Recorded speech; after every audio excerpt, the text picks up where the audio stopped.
रामलला की प्राण प्रतिष्ठा होनी और 500 सालों का जो संघर्ष है और सपना है अब जाकर पूरा हो रहा है और ऐसे में कई कार सेवकों के बलिदान की कहानी हमारे सामने है। भोपाल से भी तत्कालिक अरेरा मंडल अध्यक्ष और वर्तमान जो कि बीडी के उपाध्यक्ष सुनील पांडे अयोध्या पहुंचे थे। बंसल न्यूज ने उनसे खास बातचीत की, आइए सुनते हैं। 22 जनवरी 2024 को रामलला की प्राण प्रतिष्ठा की जाएगी। यदि हम इसी से 33 वर्ष पहले जाएं तो जिन्होंने बलिदान दिया था उनके बलिदान को अब पूर्ण मूर्त रूप दिया जा रहा है। जिस रामलला को प्रतिष्ठा और प्रतिष्ठित करने के लिए बलिदान दिया गया था उसमें तमाम लोग लौट के आए और कुछ तो वहीं अपनी बलिवेदी पर चढ़ गए हैं। हमारे साथ अभी वर्तमान में बीडीए के उपाध्यक्ष भोपाल के सुनील पांडे मौजूद हैं। सर, आप 90 में गए थे वहाँ पर भगवान राम बाबरी मस्जिद को ढहाने के लिए, उस दौरान क्या मंजर आपने देखा था जब आप वहाँ पहुँचे थे? सबसे पहले तो मैं अपने आप को बहुत सौभाग्यशाली मानता हूँ कि प्रभु राम के स्थान पे जो इन्होंने मस्जिद बनाई थी और वहाँ पे जो कार सेवक गए थे उस कार सेवकों में मेरे को भी जाने का सौभाग्य मिला।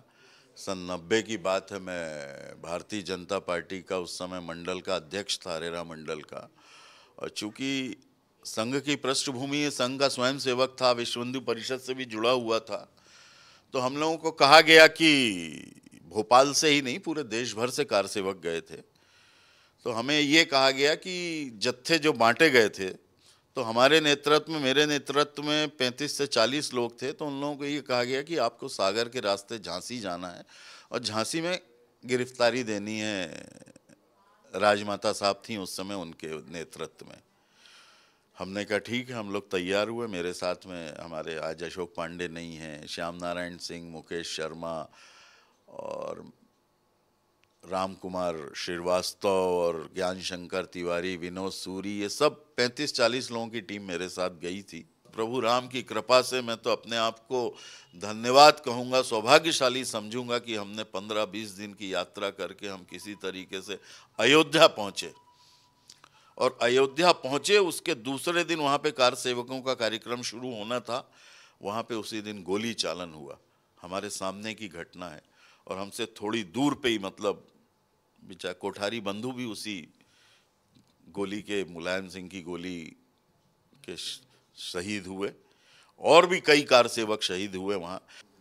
क्या उस आज यदि आप अयोध्या जाएंगे तो उन बलिदानियों की जो आपने अपनी आंखों से देखा है, क्या लगता है उन्हें कैसा सम्मान मिलना चाहिए? और जो 22 जनवरी को जो प्राण प्रतिष्ठा होगी तो आपको कितना उत्साह रहेगा? आप क्या नया यहाँ भोपाल में जनता के लिए करेंगे? प्रभु राम के जन्म स्थान में रामलला के मंदिर की स्थापना होने में जिन कार सेवकों ने बलिदान दिया है उनको ना ये देश ना आने वाली पीढ़ी नहीं भुला सकती। वो मंजर, वो सीन, वो दृश्य हमने अपनी आंखों से देखा है। वो भी किसी माँ के लाल थे, वो भी किसी परिवार के बच्चे थे, किसी के भाई थे। मैं बता नहीं सकता, मेरा मन होता है कि उनको जाके उनके चरणों में वंदन करूँगा। जब जाने का सौभाग्य मिलेगा फिर जाऊँगा। और सच्ची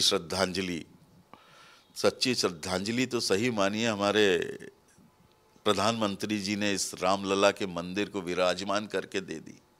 उन्होंने दिखा दिया जो कहा था। हम लोग कभी सोचते नहीं थे, पहले यही कहते थे कसम राम की खाते हैं मंदिर, सौगंध राम की खाते हैं मंदिर वहीं बनाएंगे।